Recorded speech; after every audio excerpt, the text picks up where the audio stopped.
this video, I want to talk about how you can withdraw cash from Webull.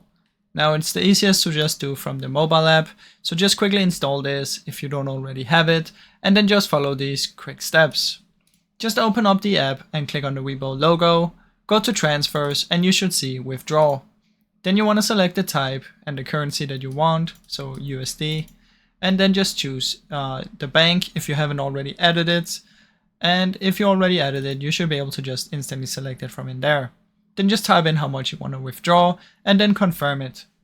Then Webull will review it and they will start to send the money to you. Keep in mind this can take up to a few business days depending on if you do wire transfer or if you just choose normal withdrawal, but it should be there within a few business days at the max.